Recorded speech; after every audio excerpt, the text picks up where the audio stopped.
Lucid For Life. Welcome back, ladies and gentlemen. It's Mike and Dave here. We are Lucid For Life.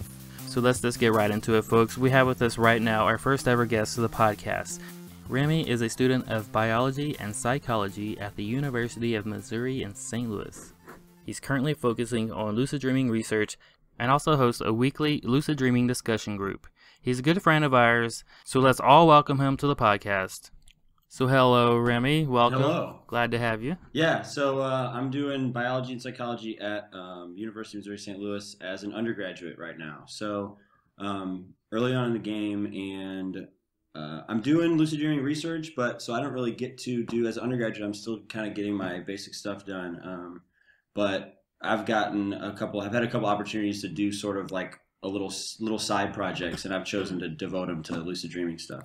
So I haven't been able to like go full time on a project yet. So I have to do the two simultaneously. But any free time I get is always the lucid dreaming stuff for sure. So, I had a few questions for him actually. When you say you do these groups, can you explain a little bit more about that? Because I thought that was really interesting. It sounds like you're kind of bringing a group of people together, which really helps in lucid dreaming. Yeah, that was the goal. Like I remember first, like I'm sure you guys can relate, like having my first couple lucid dreams and like sort of being like I was like thrown for thrown off. Yeah. Like I was like, what just happened? Yes. And then like you try to say something. I've heard you guys talk about this before on your podcast. It's awesome. Like talking about how you are trying to talk to somebody at work about it, and you're like, you do that about once, maybe twice, and you're like, I'm never doing that again. Like, I just got outcasted by like the society I'm a part of. Right. And so it was like the objective is to have a group of people to where like when I Google it or whatever, instead of getting a guy from Stanford, Stephen LaBerge a long time ago, you have like a meetup around town. So you're like, okay, this is something that's going on. I can go talk to people about it and like get feedback and stuff like that. That totally blows my mind because that's something that I would definitely want to be a part of, and I wish they had something around here. Yeah, and I think that's a big reason why we ended up doing this podcast is because we were doing it over the phone. Why not record and try and get a little bit out? What you're doing is great. That's well, touche. Because like you bring up a good point. What you guys are doing is great. I think that like the podcast that you guys are doing at this point, lucid dreaming culture is like so kind of fresh that like anything that you do to contribute to the culture is valuable. Like period. Yeah. But what you guys are doing is, I think, particularly valuable because there's a couple other outlets for information, but you guys are like the real. Like the real side of it, like the real, like, the science is cool. The science is great. The science is very cool. It's great, but like, it's also like, what's like the real world like? We can go, oh, this and this and this, and this is what's happening, and this is the brain, and whatever, this is what's going on. But you're like, this is a day-to-day life, being interested in this kind of stuff, talking about it at work. That's the real shit, Excuse me, like talking about it at work and stuff like that. Right. So. I thought it was exceptionally badass that you were like physically meeting with people versus talking with them online, because you you make friends and then you kind of connect like even more, and it does kind of take away that stigma, whatever social stigmatism there is. Well, and there's other benefits too. Like another one's just increasing lucid dreaming frequency. The whole idea of like having it on your mind and doing that. That didn't work out as wonderfully as I would have liked it to.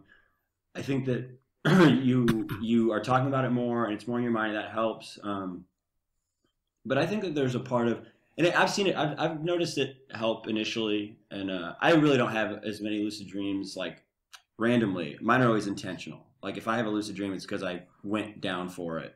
And I can do that pretty well. So I didn't notice them popping up more, but I think that there's like some sort of like normalizing it in your life, which is the only part that sort of shies me away from it, is like when you become so regular with it, then you like dream about lucid dreaming and don't become lucid. And you're like, seriously? Like it's such a not mundane, but like it's almost like you dream about work a lot, So all of a sudden you're dreaming about lucid dreaming and it's not like clicking like a new special thing. You're just like, I see. I see. So it's hard to parse out all these things. That's another reason that the group is good, because you're like, what do you do? Like, what do you do before lucid dreams? Like, what helps you? Do you notice that you have lucid dreams under stressful times? Do you notice that you have lucid dreams when you're like painting more, or like do you have more lucid dreams like when you're single. Like all these variables that like we have no clue. It'd be so nice to start to like, okay, what is helping people? What is hurting people? So if you're in a group of like, go ahead. Oh, I was just gonna say I'm gonna tell my my wife that I'm gonna have to try out being single to see if it increases my lucidity. Yeah, or maybe you need to sleep around. You know, maybe that increases lucidity. Like you should just use that to your advantage. Oh man. Yeah, but you get to like, it's like more trials and less error, sort of is the mentality, to where like instead of you spend your whole life trying to figure out what works and what doesn't, you just get more people together and like try to like use each other's errors to learn from them. So so the group is great. There's some people that are regularly there.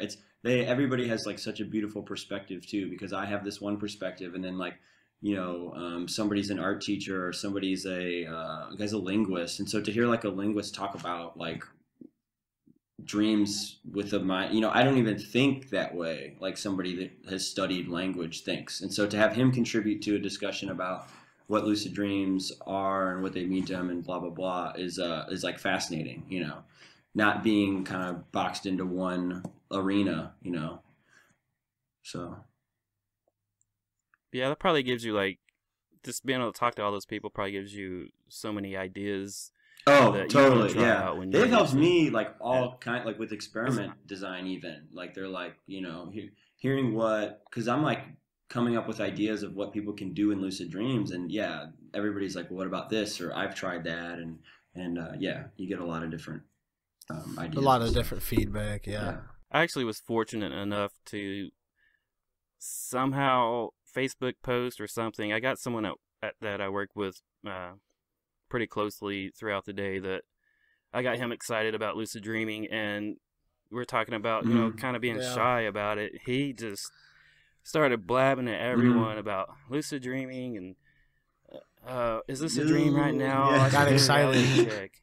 All that stuff that's going way over the top, which was cool because it kind of like broke that nervousness or whatever about talking about it. So you want to push it into the culture, like you want to push it into the bigger culture, but at the same time you can't go too hard, you know, you can't force. You can't force it, but you don't want to not say anything, because then you're not doing your job as a lucid dreamer to be like, you know, getting other people aware of it. So you're like, I'm not spreading a religion, but yeah, right. Like you want to make people aware of it, you know, you want to like kind of, you want to do your promotion, because generally it's people enjoy it so much that it's kind of like that, like, hey, you know, have you tried, like you should get on this.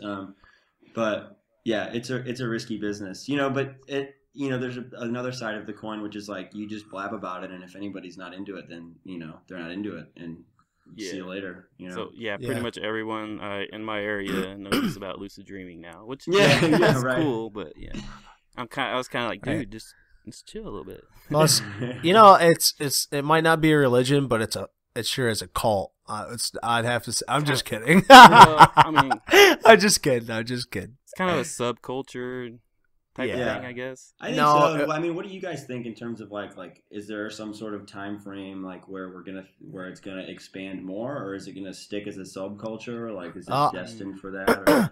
I got a book. I'm sorry. Go ahead, Mike. Well, I was just going to say, I think technology will eventually bring it out to the mainstream. Right. That's what it's going to take, is it's going to take a flip of the switch. I don't think it's going to take much. It's just going to take a few popular things to make it progress. People get interested, but I think... A movie star or somebody. Well, yeah, I mean, you've seen what the last one did, but... Right. I think it'll lose its magic, its novelty, I should say, with a lot of the early birds, and then it'll just drop off. But I think more people will be likely to encounter what lucid dreaming really is, rather than, before social networking. Yeah.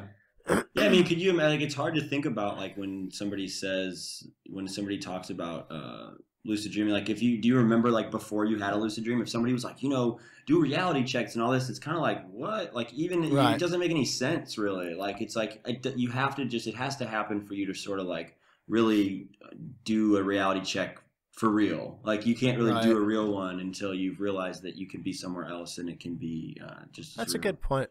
Mm-hmm. So yeah, when you try to like whatever social media or news article, Atlantic or Guardian or whatever comes out with some every once a couple of months, there's some article about lucid. Did you know? You can control your dreams, and it's not really graspable. I feel like to someone who's like it sounds kind of gimmicky, like they're trying to sell you something. Right. And then watch this video, and it's amazing, and then you have to buy shit at the end. Right. By the way, you should subscribe to my channel. Right. Yeah. Yeah, and it's also the work thing, it's like, you could tell everybody in the world that you could have lucid dreams, control your dreams for sure, but you have to work at it and motivate yourself. Then it's kind of like, maybe next time, why is, certain drugs are better. Certain drugs are so much more popular than lucid dreaming, even though they're not half as awesome because they happen instantly. You take the drug and you go. Easier to obtain. Right. Absolutely. Yeah, exactly. So until technology, like you said, catches up and you have a mask that, I don't know how it's going to work, but you have something that just kind of knocks you in, then sure, everybody will jump on that, Absolutely. So.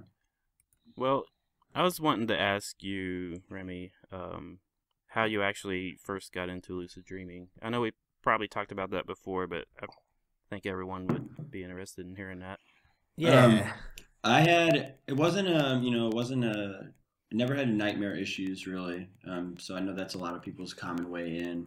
I had just a sporadic lucid dream when I was probably 18, 19, something like that. I had a lucid dream and was kind of like, it wasn't that long. It was maybe like a couple of minutes long. And I was kind of like, okay, what was that? I thought I was like moving around my room and I was like, thought all this stuff was happening. And then I woke up and I was like still in this laying position. And it was like, it was just kind of hard to wrap my head around it. So I didn't necessarily jump on it right there because it was kind of like, I just felt like it was more of a fluke in the system, which, maybe is what it is. But like, just kind of like, that was weird and kind of went on. It happened again a couple years later, and then I was like, okay, pulled out the internet. Thank God for Google. You can just type in something. I mean, before Absolutely. this time, like, how would you even know? You'd think that you'd be burned at a stake. You'd be like, this is crazy. I was in my dream. And they'd be like, no. People still are like that. Oh, People yeah. don't believe you, even when you Google, and there's like a database like Dream Views with thousands of people that do it. Like, I don't know. Right. I don't know. I'm going to have to ask the preacher about that one. Right.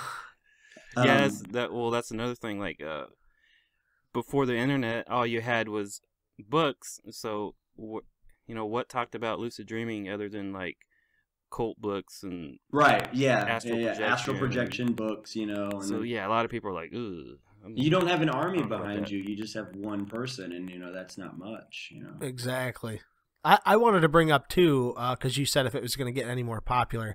I read something funny. I believe it was dated back in the 50s, a book that I have, and the very first chapter, it speaks about how now is the time for lucid dreaming, and everybody's going to realize, and it's going to be this big thing, in this book. And it was a very, very good book, but it's funny because I've also read in books that are dated closer towards our time now, and they're saying the same thing, and it's like it's gonna be it's like, come on, it's almost there.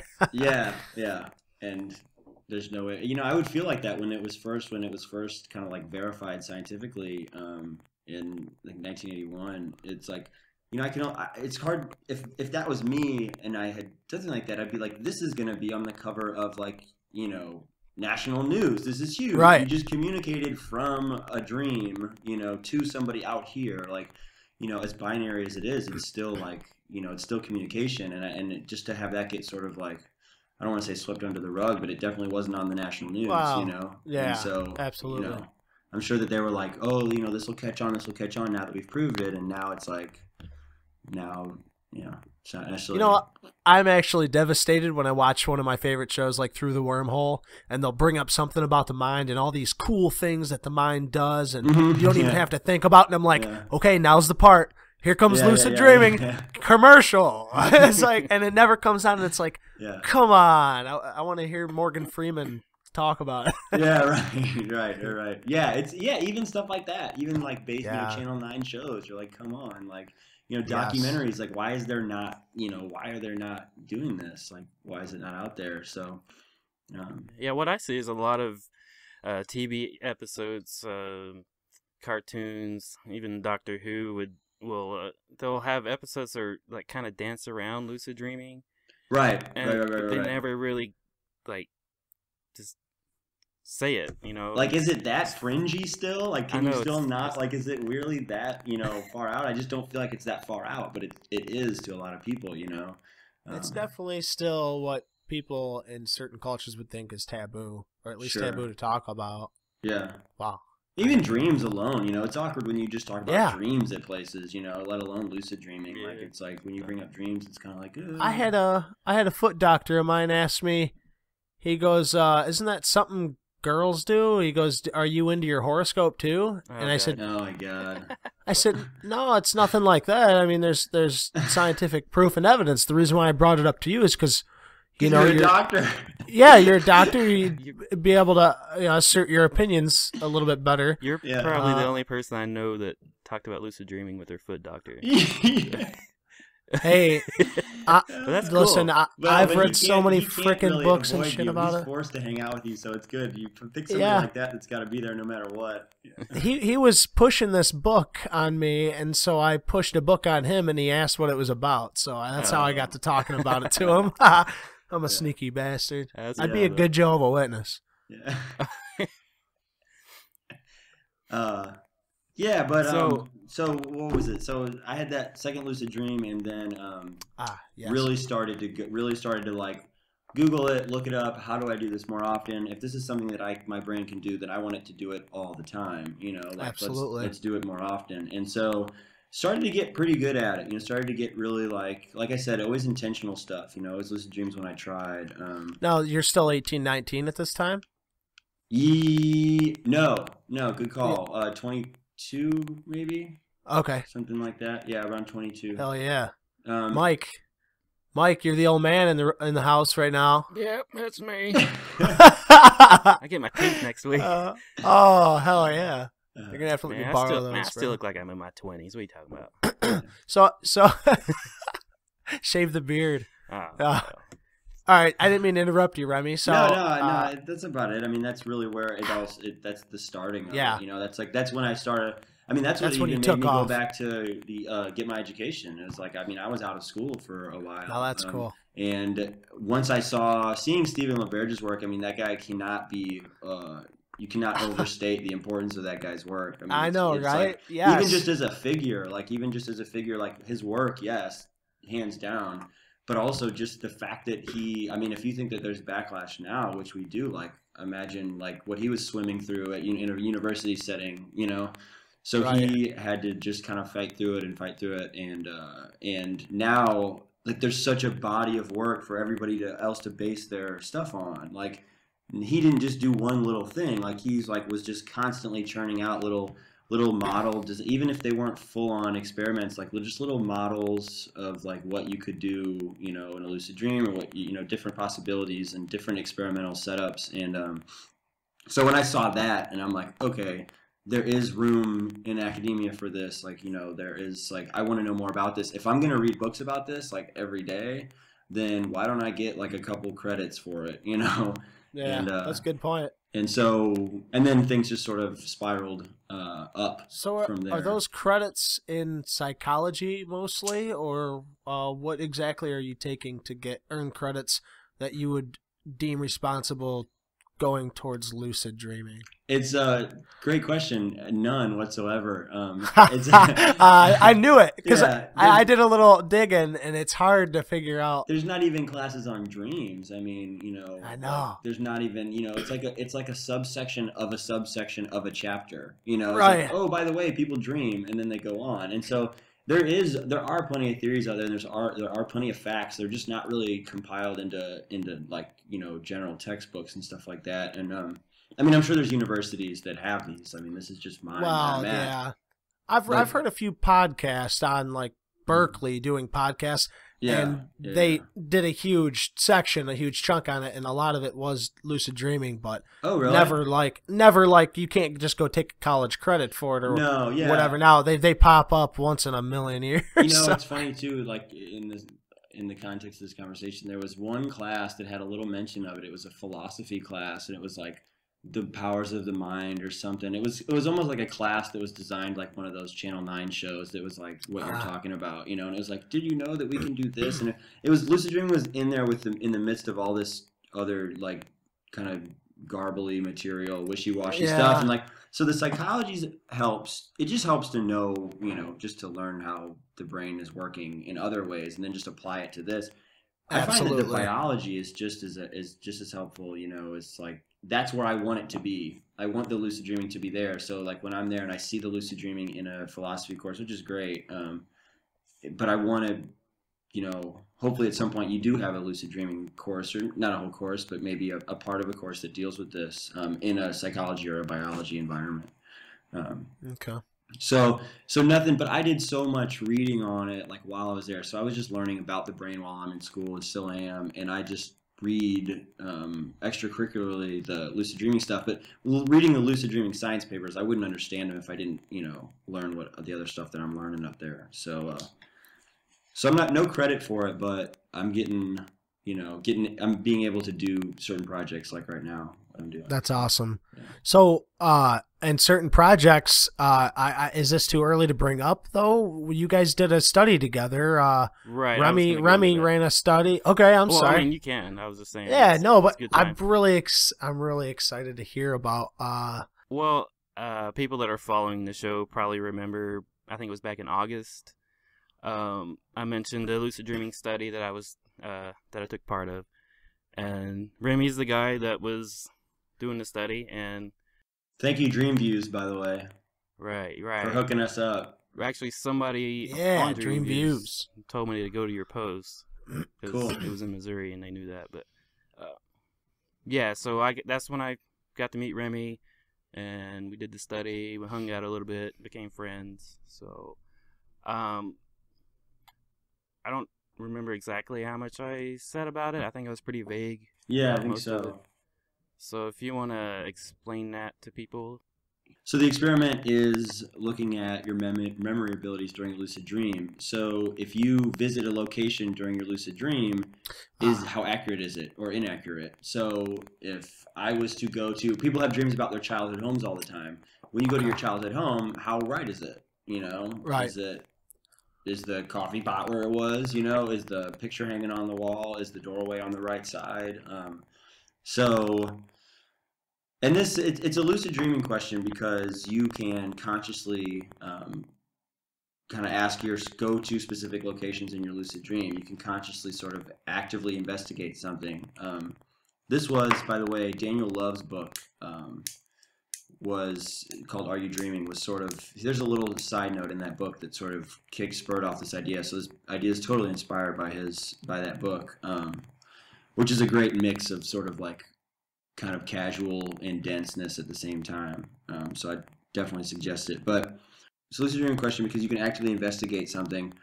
The question kind of extends more to memory and more to just dreams in general, because you're going, how accurate are my dreams representations of my environment, and how much of my environment am I actually processing at all times? Like, if I revisit this location, how much of these little nuances are stored? Okay.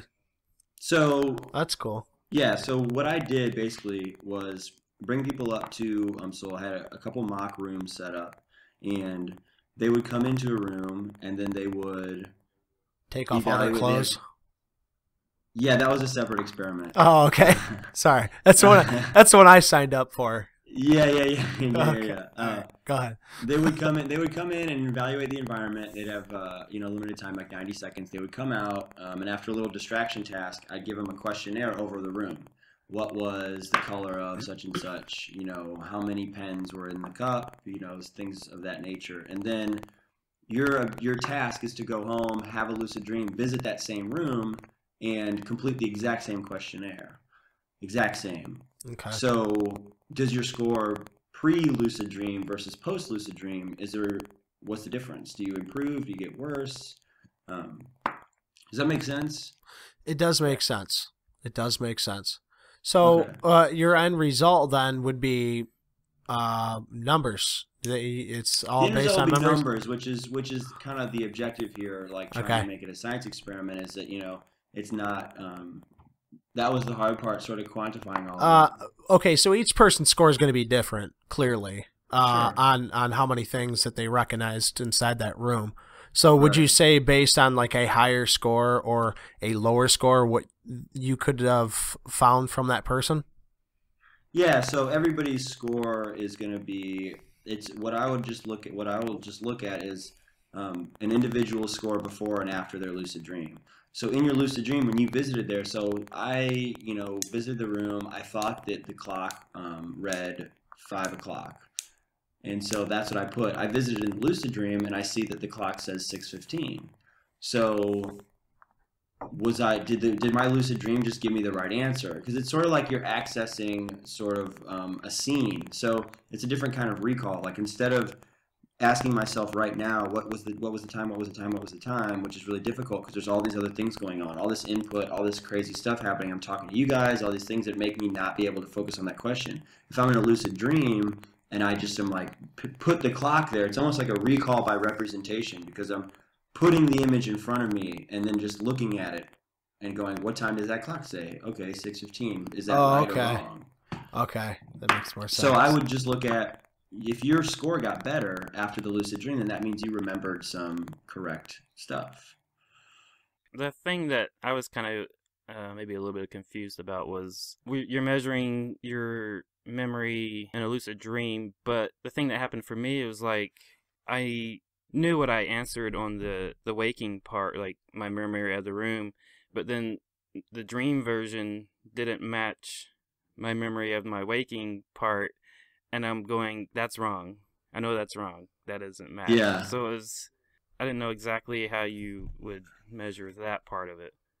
So this is sort of the major, and this is this has been a learning process for me more than anything. This is the first experiment I've gotten to run. This is a first in all sorts of arenas. Well, congratulations, because you're doing a lot more than a lot of people. So that's awesome. That's a good. And a lot less than a lot of others. Yeah. So that was the biggest issue, was that I had asked people to complete the lucid dream, the questionnaire based on their lucid dream. So Mike goes to this location and he goes, okay, I was in the room and all I saw was the clock and nothing else was there. And so when he's filling out this questionnaire, you just have a bunch of blanks. When I say how many pens were in the cup, what do you say when there was no cup there? How do you answer that? So I was a little bit idyllic in the sense that my hopes were a little bit idyllic in the sense that like I thought that people were going to have more to work with in the lucid dream. But what happened to a lot of people is that it was just sort of a vacant room with a couple of things. And that's really... So what it should have been, which a lot of people kind of took into their own hands and did, was a waking memory test. So you take that you just wake up from the lucid dream and then you just try to remember it again. Because if you had any answers that came to you in a lucid dream, then they should be there in your waking memory as well, Mm-hmm.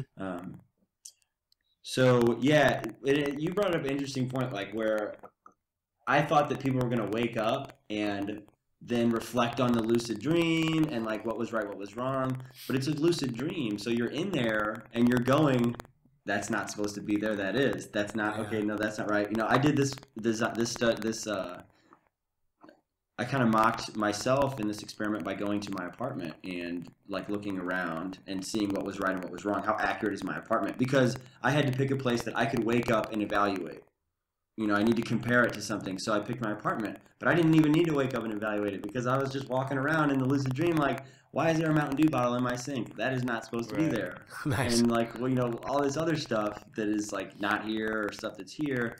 But then you can get into the whole thing of, well, were you right in your lucid dream? Maybe your lucid dream right and wrong is not right and wrong. So it gets very mucky, and that's why it's such a hard thing to parse out. Lucid dreams. Very hard to have that controlled experiment when there's so many variables that are there to lash.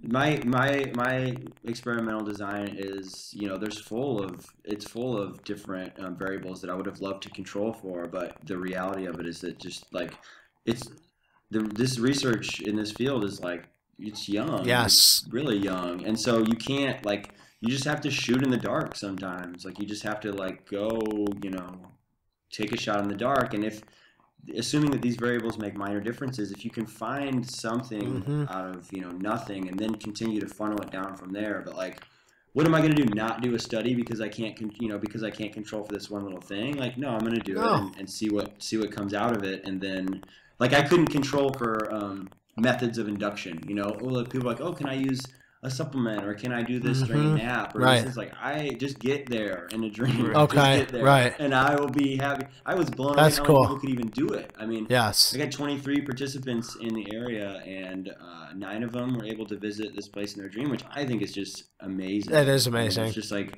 I tried it and I'm completely embarrassed to say that I couldn't travel. I could get lucid and think of the task, but it's not an easy thing to do. Yeah. Yeah. Traveling is something that comes learned, I think. It can be difficult, for sure. It's a tough one. I don't get me wrong, I am not very good at lucid dreaming at all, but that's one thing that I am so proud that anytime I've wanted to travel, it usually seems to be just an easy escape for me. The past few times I've gotten bored in a dream and just said, all right, this is what I'm doing now, and I'm there and I'm doing it. It's either a blink of an eye or just a thought change, but again, I don't think of myself very high because there's a lot of things that just getting there to me is something special, like you were saying. As long as I'm getting there, I'm happy. What I'm good and what I'm not good at, I'll make up for in how many I can actually get. And almost, Oh, I was just gonna say, it almost feels like we're all wizards and we all have our special abilities that we that's so good. That's so like awesome. David can travel. Oh my gosh! I can have sex. And Remy's got his power. Oh my gosh! I gotta think about what my power would be. I don't know. I want to, Mike, because whatever I figure out it is, I'm gonna like hone in on that and just master that one. I'm gonna say screw everything else. I'm gonna be the king of this. Yes. That's so. But it's weird, it's all expectation. People, it's like, well, you just need to do this to travel. You need to do this. Like, everybody does it so differently. It's so amazing. Like to see people's stories. I had people write down their lucid dream. Just to have it. I mean, it wasn't a part of the questionnaire scores, but I still have these reports. I mean, people did like, somebody, I tried to do this and couldn't. Somebody would just visualize one item that they knew was in the room and let the rest sort of flower out, which I think is like so cool. You just give yourself one and then your mind sort of fills in gaps, right? Because it's all associations anyways, and it's just sort of like filling it in. Right. Mike had a really, really interesting way of traveling there in the dream. Vehicles are amazing because your mind is ready for that, right? Yeah. It's like this is when it sees a vehicle, it's like we're about to go somewhere. Right. I can't just teleport like a lot of people can, or think about where you want to go and open the door and there you are. Wait, hold on. So you don't consider leapfrogging across a state into a university lake as teleporting? I would probably consider that teleporting. I've never done that before. I feel like I need a method of travel. I can't just blink and there I am, or turn around and there I am. Yeah. I tried to do that. I tried to blink. I was in the lucid dream trying to go to the room, and I was blinking, and so frustrated, like just like, come on, I'm blinking my ass off. Right. I've had my fair share too, getting stuck in walls and stuff, or just. Before I actually get stuck and like think I'm gonna panic, I kind of just mesh in with the wall. I've done it to ceilings and walls. I get excited, go to fly, go through the ceiling, and then mesh in with the ceiling. And it's like, I don't know. That's just yeah, you got to start with glass. It's kind of weird because when people want to say, lucid dreams are so like people want to say, oh, it's because you didn't believe that you could fly, and there's truth to that totally. You didn't, your mind wasn't ready, like not ready, but your mind isn't used to that. It doesn't really understand that it's possible. But does my mind think it's possible to meld into the roof instead? Right. That's a very good point. Yeah. What is it? What is that? How does that work? That's another part of the study. When you're in the room and you're trying to give yourself an accurate representation of the room, and you're walking around the room going, "That's not right. That is right. That's not right. What is this? Why is it not right?" why is it not? So lucid dreams is this big, the cover of books and dollar Kindle things are like, control your dreams, do anything you want, blah, blah, blah, all this. And you're like, yeah, but there's a lot of stuff going on that is not under my supervision at all, I think you can make choices, but you can't control everything. Right. And it's, The thing with the memory is I've had a lot of false memories before, so maybe my saying that this certain thing wasn't right, maybe it was right and I was wrong. You know what I mean? Right. So I don't even really know if I think that's initially why I wanted to do have people fill out the questionnaire on the lucid dream version and not a waking memory, because people I wouldn't want the lucid dream to correct a memory of yours and then to have you wake up and go, oh, no, that wasn't right. Because what if you were in the room and going, oh, a green pen? That's not right. It was black. But then, no, it was green. Listen to that. Like, listen to what it was telling you. Right. Maybe that was the right version. And so if you wake up and you go, no, it's black. Did you find that was the case for some of the people? Or I wouldn't say that I found that yet. I'm in the midst of, I can't even give like complete results because I'm in the midst of putting all this together. But that situation hasn't popped up. I haven't looked for it exactly, which is sort of silly since I just asked that question. But it's I don't know. What I did notice, what I'll say about like the scores is, so you could look from pre to post. So you could look from the questionnaire before they started and to the questionnaire before they had the lucid dream to the questionnaire after they had the lucid dream. And it's really about the individual questions because your score didn't improve. So can I use your scores? Because you're a good example. Yeah. I was really curious how I did. I never asked you about that. Yeah, so you had one. So you had one that you did on the dream version, and you had one that you did on the waking version. So the scores were what was I looking at? Yours? You ever do a drum roll? Because I'm pretty freaking good at drum rolls, dude. No, because I'm not going to give you like a score necessarily, like a total score. I'm not going to give you a percentage, but great average. So your pre lucid dream survey, your assessment of the room before you had the lucid dream versus after you had the lucid dream were exactly the same in score. So you got the same percentage. So at a glance you go, okay, well your memory stayed the same then. But you had 3 items that you had forgotten that you got right at first and then got wrong.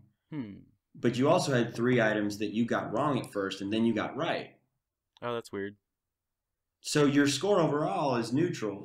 But I have to go in further than that and get to like the actual questions. Because if you got 3 wrong at first and then you got 3 right, that's worth acknowledging. Like, you forgot a couple, but I'm more concerned with the fact that there was 3 things that you didn't know, and then after you had the lucid dream, you knew them.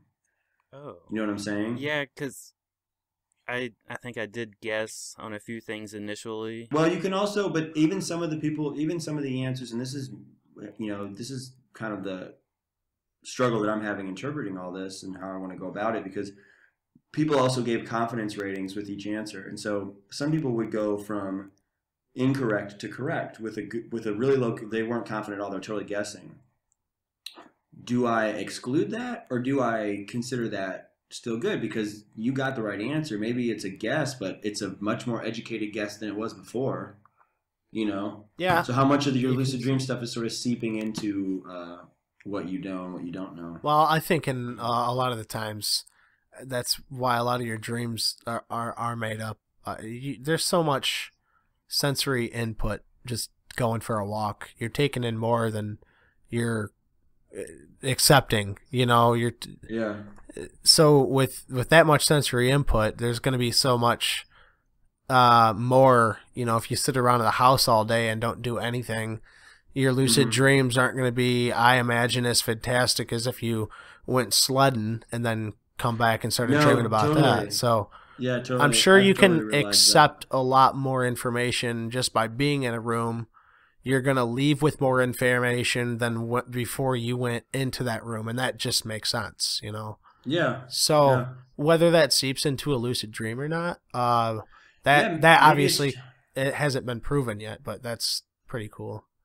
I guess what you're saying, I don't know, like if you at the very least, you're refreshing that memory. Like you're going back to the lucid dream and looking at it visually again. And so like, even if it's not changing any answers or giving you any weird clues, it's at least like you're going back to that place and evaluating it all over again because you're conscious of while you're in there. So, you know, my hope was like, you can go in there and like look for things. If you're like, man, I forgot what color the pen was, then you can go there and like look for the pen and pick it up if it's there. Right. So if you have, you know, if you're like trying to remember somebody's eye color, you know, maybe if you bring them up in your lucid dream and go and look at them, you can get their eye color.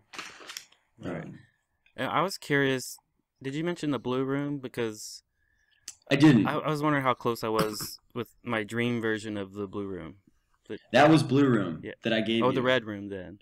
The red room, your red room was based on, so you had the post version, the post lucid dream version based on your dream version. So it was essentially blank except for like this is what was on the clock, because you filled it out like I had asked, which was, what did it look like in your dream? You had said that most of the room was empty, the shelf wasn't there, so all the questions that I had about items on the shelf were blank because they weren't there in your lucid dream.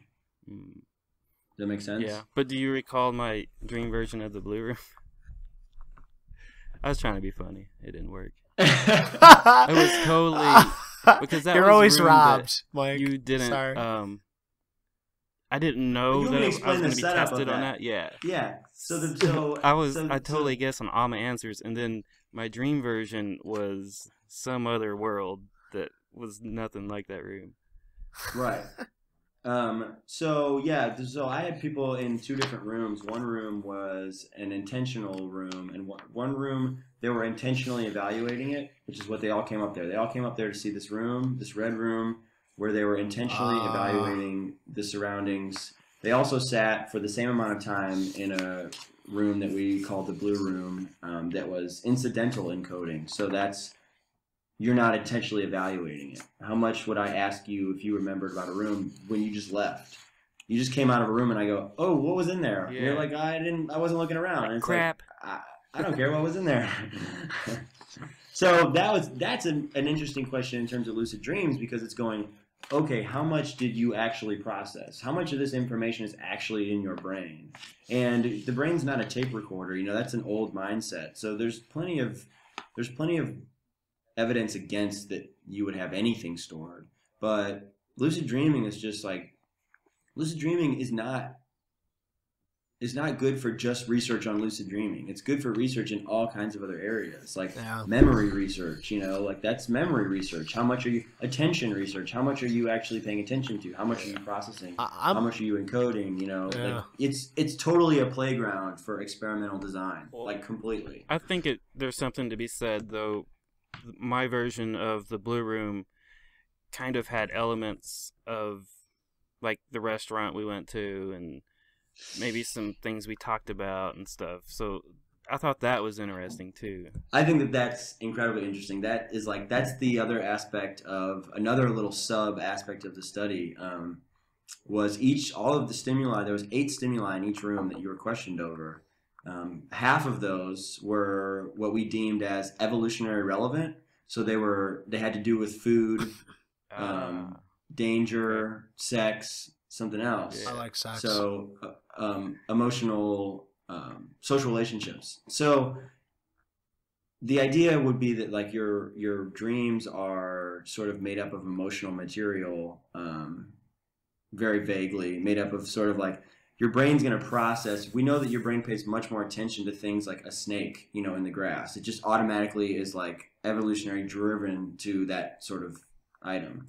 So I'm thinking that if your brain is going to keep anything for your lucid dream, it's probably going to be something of, you know, relevance to your evolutionary history, because that's what your brain is going. That's important. Let's keep that around. That's a good point. So you remembered something so in your lucid dream, so we had when you came to town, we went out and had dinner. Mm-hmm. Your family, me, and a friend. So we went to a restaurant. It was the first time that you were here in the city, or for a while. Yeah. And you had met somebody that you did not know before. You came here. It was like the first day that you were here. Came out to dinner with us. that material from that event made it into your lucid dream, as opposed to the room that you were in. Right. That is sort of like, is that more of an emotionally heightened situation? Is that a little more nerve-wracking? Like being at dinner at some like thing with somebody that you've never met before in a city, in a restaurant you're not familiar with, like with your family, like maybe that's when your brain was like, this is the stuff that we want to keep. Yeah. Yeah. And so I thought that was really interesting that like that made it into your dream. Because the evolutionary relevant stuff that I put in the room is sort of like fake relevant. It's like a little, whatever. It's like a plastic snake, or it's like a piece of candy, and you're like, okay, sure. It's like fake fear. But being in that situation, that was real life. Like that was real, ongoing, worries. Right. And so maybe if I was hungry, and you had a freshly cooked steak in the room, and I'm sitting there looking at it, going, that looks good. I want that steak. I might have remembered that a little more than the candy in the dish, Or if it was a real snake, it was just roaming around. I wanted to. You have no idea how bad that put a live snake in there. Just gonna get a lion. Yeah. I had trouble getting that one approved. Oh shit. That would have been good though. I mean. Yeah. I think that would have made it. The only thing I can dream about is fucking lions from now on. I mean, it's haunting. You've ruined me, Remy. You shouldn't have never put that in there. That's when you just have a waiver. Sign a waiver if you get hurt or if you're traumatized. You do not have mold insurance, so don't get mold. Well, I was gonna ask one more question, because I noticed that like, did you really learn anything, like the state of mind of the lucid dreamer? Because it seems like sometimes we have tons of random stuff going on, and we tend, especially if we're not really a high-level lucid dreamer, and maybe we're just barely lucid, we tend to act on impulses and probably make decisions that we wouldn't make in waking life. Not just because there's no... Any comment on that, world man? Well, not just because there's no social ramifications of your actions, but like... No, I you might do something like... really crazy that you wouldn't even want to think about doing. Right. You can't look at... Why did I do that? Right. It's better not to think of why you did it. And especially when you're telling the story, because you're like, oh, well, I was conscious in my dream, and this is what I did. And like, oh, so you chose to do that? And you're like, well, sort of. Like, I did. Like, sometimes it just, like, sometimes you have this, like... Dude, that's what surprised me the most. I mean, like, one time I just decided to be a vampire, and I sucked somebody's blood, and I'm... Right, and you're like, that's not what I was thinking I want to do with my next lucid dream. Right. Wasn't the plan. And so... If I don't have a plan, that's when those kind of things, override. You're like, oh, I'm like, oh, do something before this goes away. So you just do something like, turn into a vampire, which is like, I guess, a new perspective, thankfully, but really nothing that you're trying to accomplish. Right. So if I have a goal, though, I mean, that's like, it's like the first thing that I go for.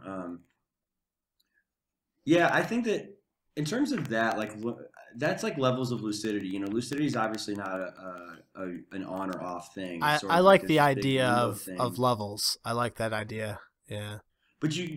So I am a big supporter. There's this thing called the lucid scale that was derived by like the leading lucid dream researcher, Ursula Voss. She and a team of people, Alan Hobson and a couple other people, made this scale. It's 28 questions, and you had filled it out, a couple of them. So it's like, how aware were you, 0 through 5? How real was it, 0 through 5? How much control did you have, 0 through 5? And these aren't real questions; it's just arbitrary.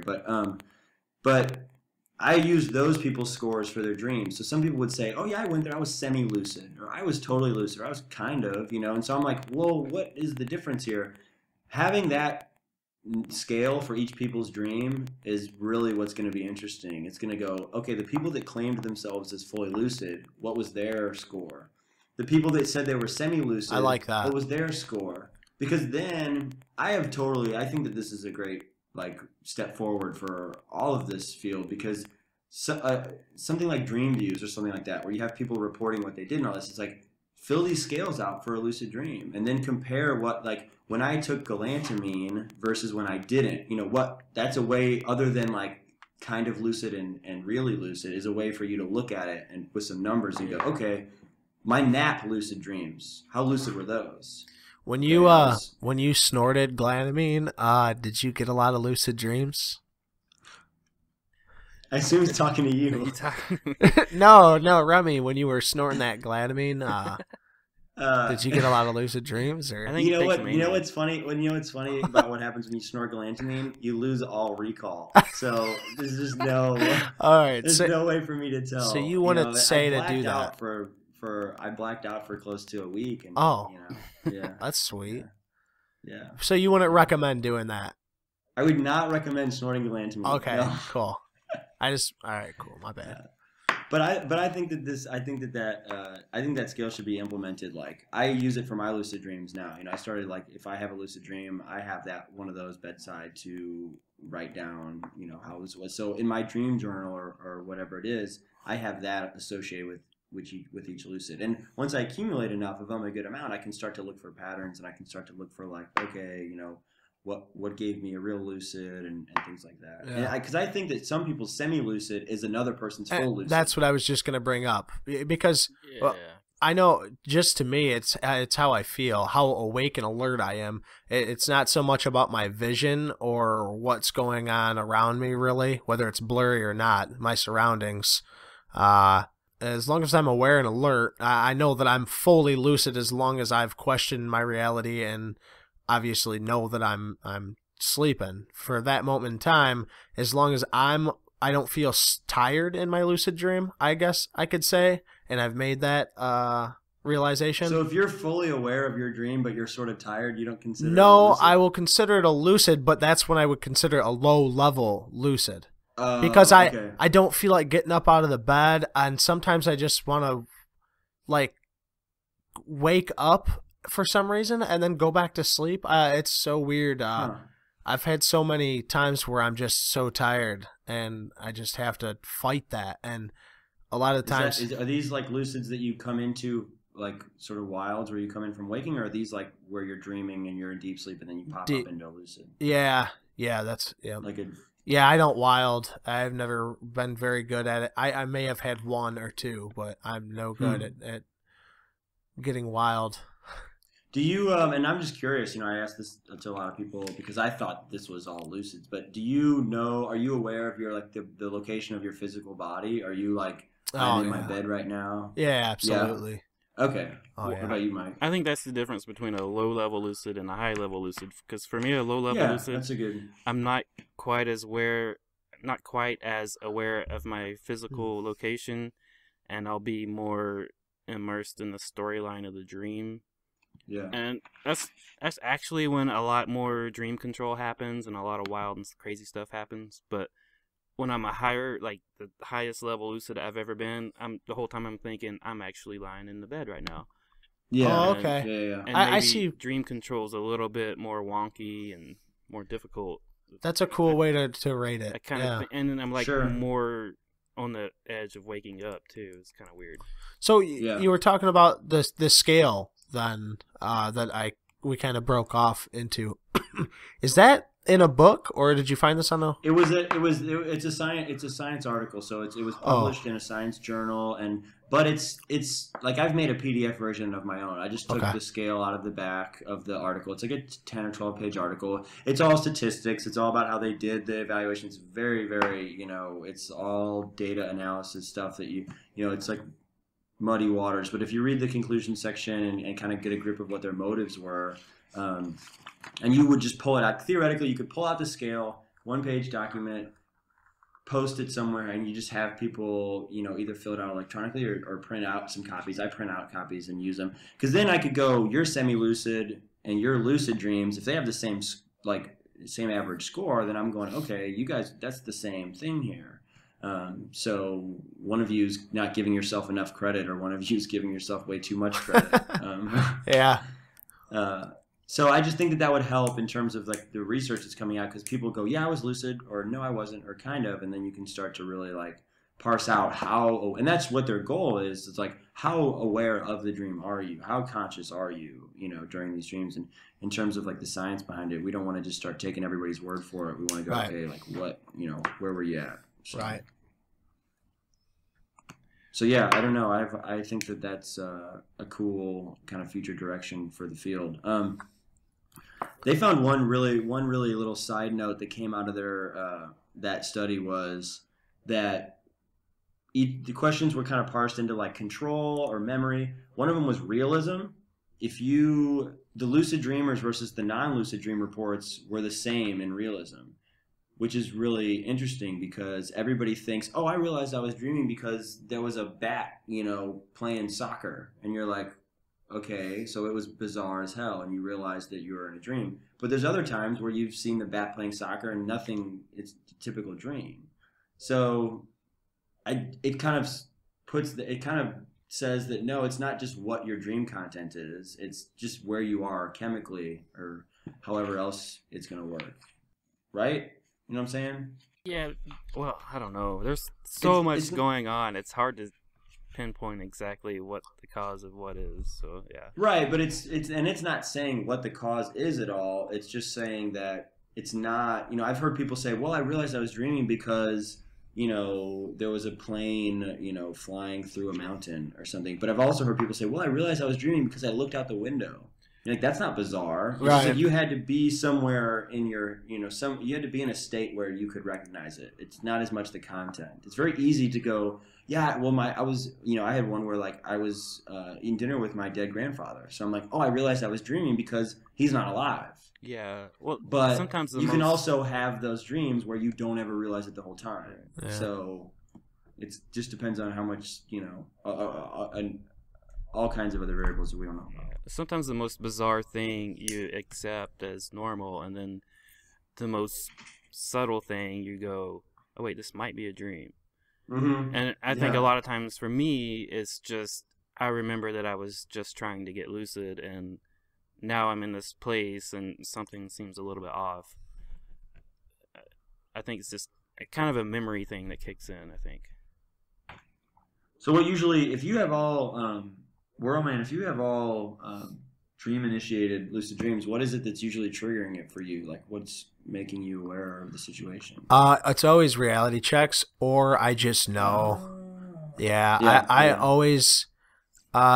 usually something will trigger it, and then I'll do a reality check, but if I don't do a reality check, usually it doesn't last for very long.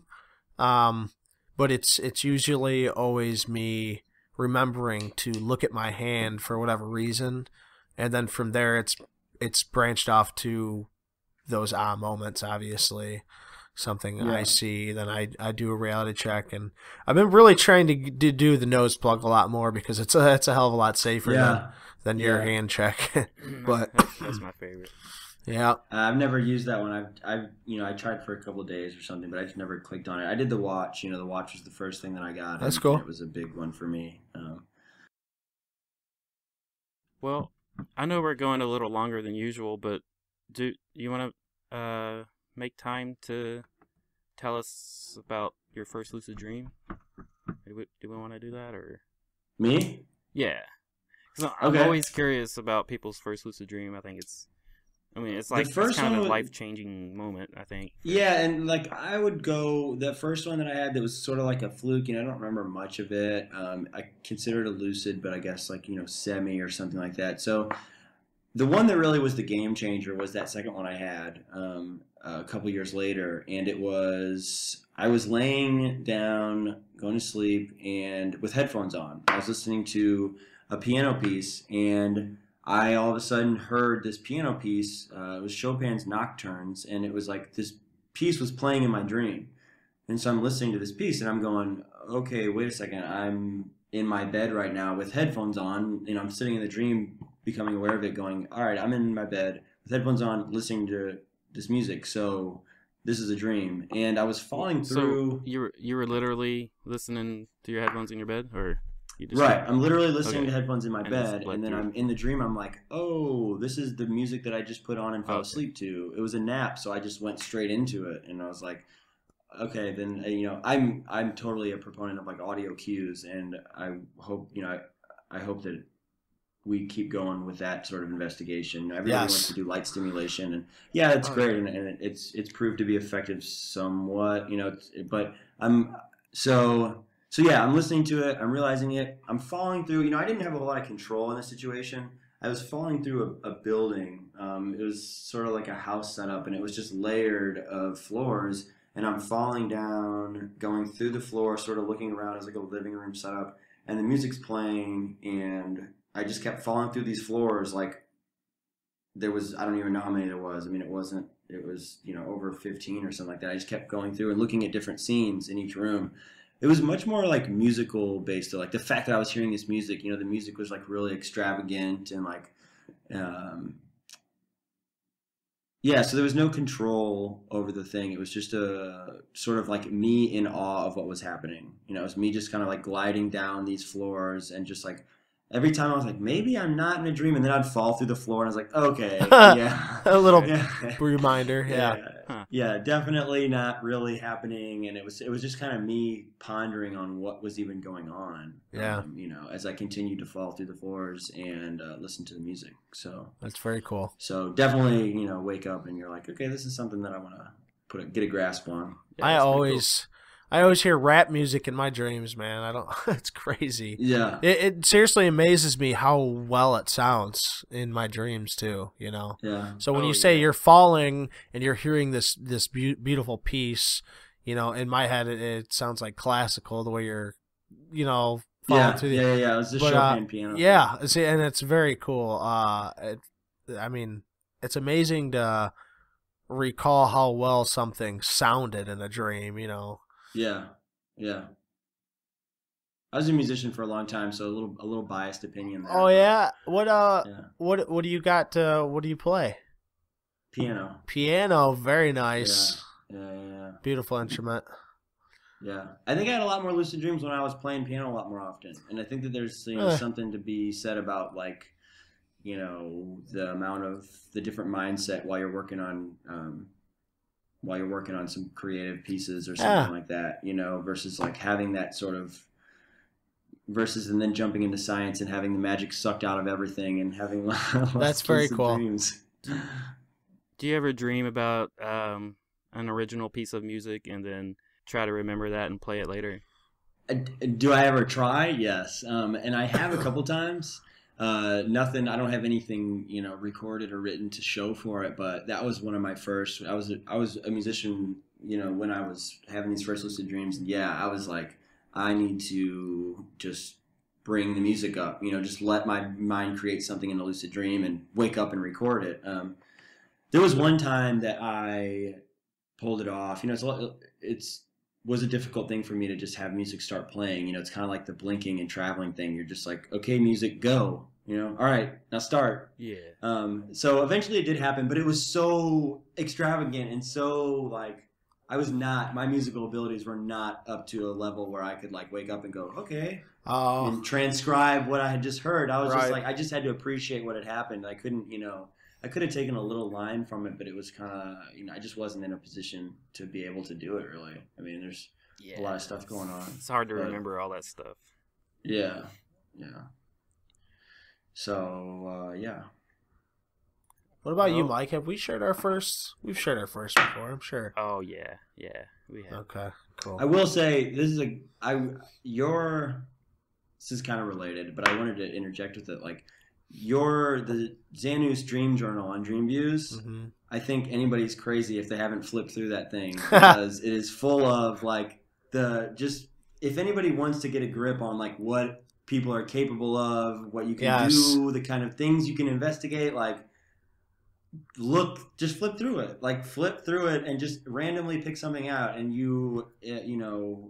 if you know the guy, then you take his word for everything, and it's just amazing things to think that there's a place where anybody can do that amount of stuff, that kind of stuff is just sort of like inspiring, So I think anybody should flip through it.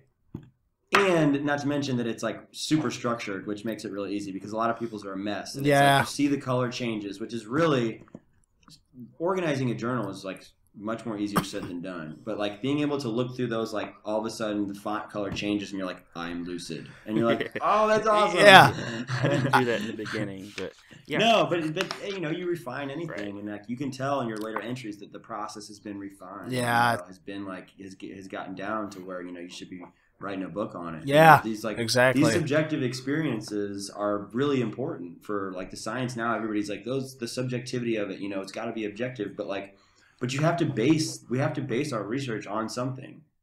It's so helpful to have conversations with somebody that can do little like errand tasks, you know, rather than set this whole process up and have people do all this like, hey, like, have you ever had a lucid dream where you had a memory kind of come back that you didn't have access to before? You know, like being able to ask somebody who's so experienced, like what has happened to them, or like for you to even throw out ideas for us, like, hey, did you know that I was in a lucid dream one time and like, you know, I remembered something from a long time ago, and you're like, then we can go, all right, we need to go down this road. Yeah. You know, because I saw it in somebody's journal, I need to go down this road because that looks pretty amazing. So those accounts I think are really important. I just like new experiences and just sort of pushing past boundaries and just seeing what I can do in a dream environment. Yeah, that's a scientist. Like as far as I'm concerned, like you're essentially a scientist investigating lucid dreams. I mean, you're exploring uncharted terrain. You know, you're like going in and testing out. That's what I want to do. Is just like, what can we do? What can we not do? And like, it's everybody wants to say anything, but like, no, really. Yeah, really. No, really. What is it? What are our limitations? Well, what are our limitations? And well, no, and that's what I was going to bring up. Well, then let's figure that out. Yeah. Well, what I was going to bring up is there's like the level thing that we were talking about. You know, I don't want to say that there's not a guy out there that doesn't know about lucid dreaming, and then when he finds out, he's a god at it. You know, I think again back to those levels. I think that there is levels, and once you achieve that higher enlightenment, yeah, I think you can go further with it without trying to sound again like a religion or a cult. Exactly. Yeah. Yeah. No, literally anything you can imagine, you can experience. That's just my take on lucid dreaming. Yeah. But you're definitely not all there cognitively. You're not.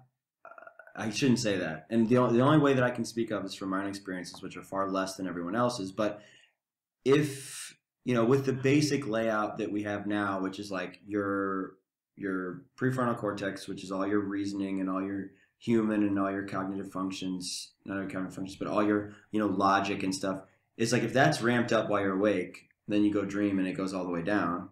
So lucid dreaming is like, okay, we're somewhere in limbo here. Like we came up and not all the way. So then that means that there's a slice of the pie up here that we're not at. So I think that you can do certain things, but like you said, you have you were a vampire. Like you didn't try to do that. So like what's going on? Like why? Ego. I think a lot of it's just your ego comes out, and you kind of have. You've always wanted to be a vampire? Well, I think it's just the feeling of power. I think, and just I'm immortal, I'm a god, I can do anything I want to. Yeah, the movies ramp them up recently, you know, so that could be part of it, yeah. Mm-hmm. Well, lucid dreamers, it's time for the emails. Mike Kuhn, would you like to give us a start? Man, I don't think we really decided where to start. Yeah, no, I was actually just going to take on and go with Amber C, I won't say your last name. Text us, message us a nice long bit, very enjoyable to read. You asked me a question here. It basically said, what makes you so sure that you haven't yet to meet your dream guide?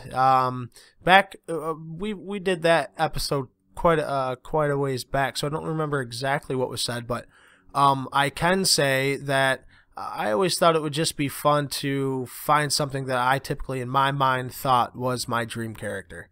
Or my dream guide, I should say.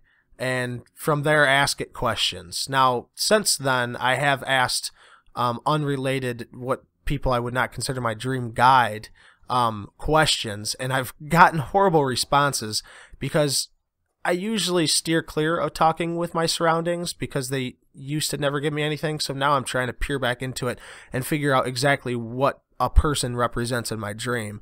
But my search for a dream guide exactly, it might pop up in my lucid dream one day, and it might be something that I try to achieve again. But to me now, it doesn't seem like a dream guide is anything more than what you make it in your mind to be. So, but it was a very good email, and we really appreciate your enthusiasm, Amber.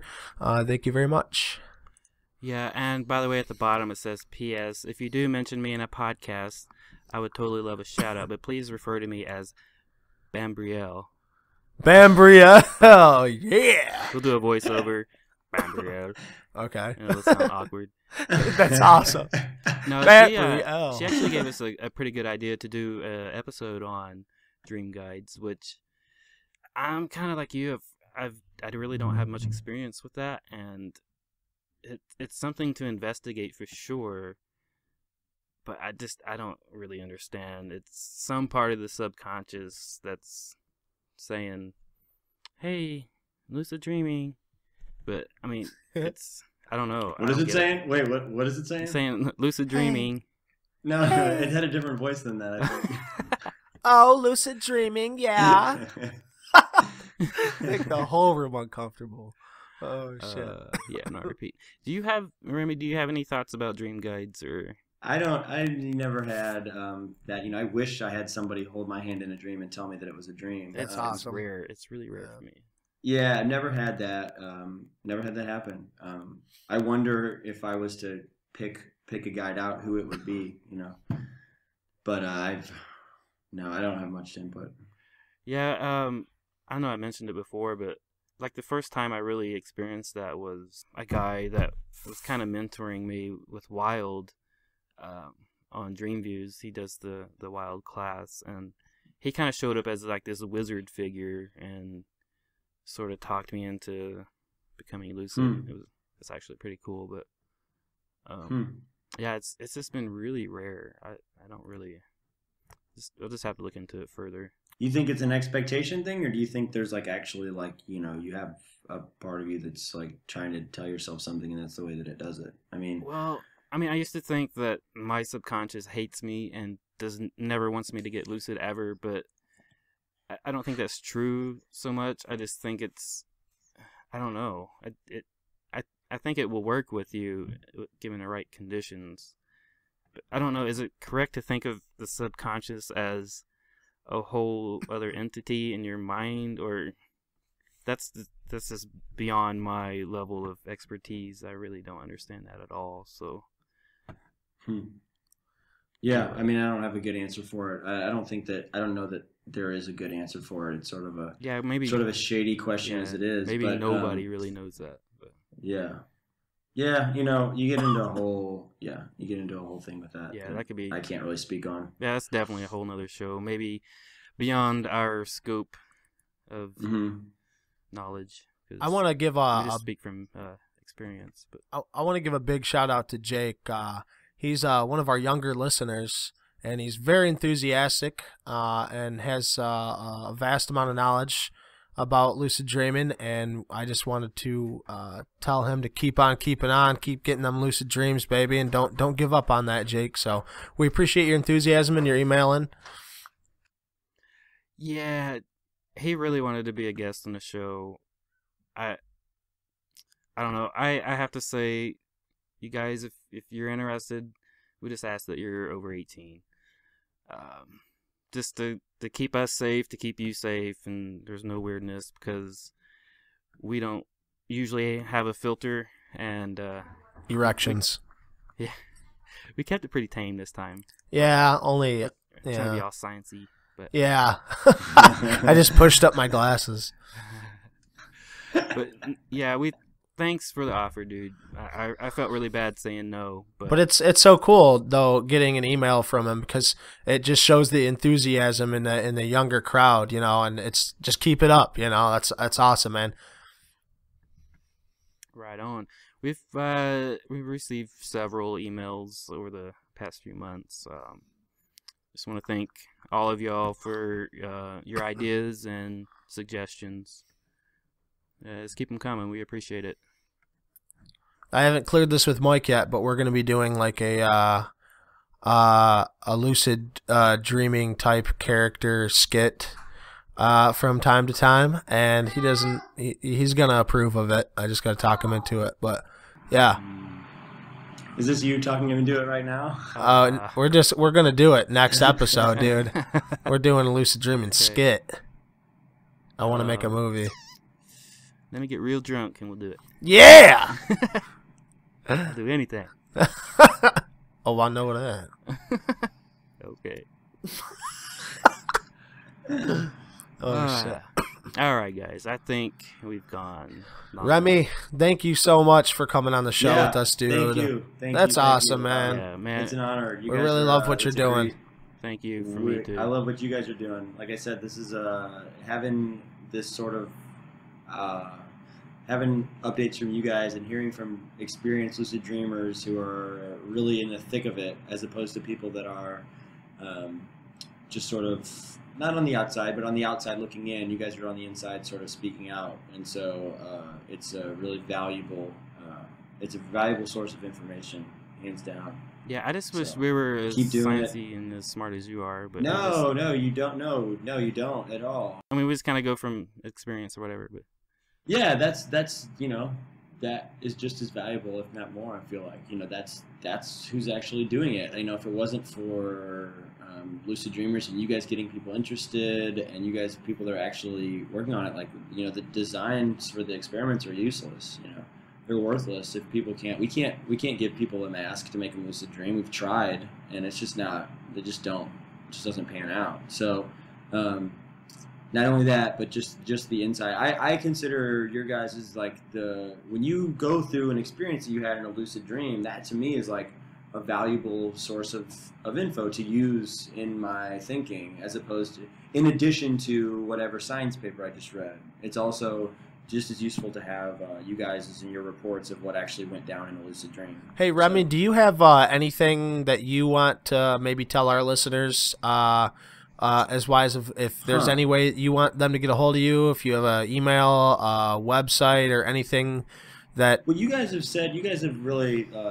it was really nice of you guys to say something about the interest group, and you guys have mentioned it in podcasts before. I call it STLLD, it's just a name for it, which is St. Louis Lucid Dreaming. Okay. So the website is stll.com. Perfect. I do weekly updates there for the papers that we read. We do a paper each week. Sometimes it's sciencey, sometimes it's not. And so there's that. And we are going through a schedule change here coming up. So if you are in St. Louis, by chance, keep up with the website. I put any schedule changes on there. Even if we don't meet, I'll likely still be posting things. There's also, it's linked up with the Twitter spiel and all that. So there's the Twitter Remy at STLD that I put stuff on. I would like to in the future. My goal is to be a little transparent with this stuff. I think that's a way for the field to really go forward as a unit, is for us to all hey, Twitter's beautiful for that. It's got its good and bad sides. It's beautiful for being able to communicate with somebody doing research elsewhere. If somebody in Europe posts a thing hey, I just did this study with lucid dreaming and memory, then I can go, okay, I'll do something else or I'll work with that. So I'm going to try to be really transparent with when I finish a writing, whether it's anything that great or not. I'd like to just post it on there. So any results that I come up with or any sort of formal writing, I'll post on the website and the Twitter page and all that. So if anybody wants to know what comes out, I couldn't speak too much on the results today, but at some point I'll be able to. I'll just post them on there. So cool. If you care enough, keep an eye out. Absolutely. Yeah, I'll definitely be looking out for that. You mentioned Twitter. It's a really cool thing because have you heard of Dr. Rory McSweeney? I think that's his name. Yeah, I saw that. You guys were gonna maybe do a podcast with him. Oh, I didn't say that. No, I just. That'd be cool. No, somebody else. Sorry. Whoops. I just mentioned. I was just saying, hey, because I saw he was doing a podcast. I don't know if he started yet, but definitely everybody should check it out. He's a super cool guy. I've heard him on a lot of radio shows and stuff. But yeah, I just mentioned that, hey, we're doing a podcast too. We're kind of amateurish, but why don't you check us out? And he was really cool and really friendly and kind of retweeted it and whatever and kind of promoted us a little bit. So I just the power of the internet, being able to talk to a dude in London that's totally semi-famous in lucid dreaming, I thought was really cool. So yeah. Well, if anybody, sorry, go ahead. Yeah, you said you know, kind of famous in the lucid dream culture, and like that's the exciting thing about being a part of, like you guys are too. You know, like that's like when you're a part of such a subculture or something like that, like you can splash the waters, like you can totally, and it's like you know, it's sort of the intimidating thing about life is that you can't really like, well, it's all been done, or well, I can't make a difference or whatever. Like any contribution that somebody makes to this arena is welcomed with open arms and valued and like responded to. You know, it's a small little circle of like in terms of the Twitter, you know, I don't like to resort to that a lot, but it's sort of a cool little circle there that like when something happens and it like just there's a little ripple effect, you know, even little lucid dreaming articles like in the Guardian or whatever like kind of causes things. So when there's actually something new, it's really, you know, it's really like you can splash it, which is really an inspiring and motivating thing about the lucid dreaming field. So I wanted to let all of our listeners know that if they want to get a hold of us, any comments, questions, concerns, anything related to the show, you can get a hold of us at Lucid For Life. That's the number 4, lucidforlife@mail.com. We check that periodically, and we get back to you if you have any questions, and maybe we can give you a shout-out on the show. I think that wraps it up for us. Thanks for listening. Sweet lucid dreaming to everybody. We'll talk to you next month. Oh, yeah. Bye.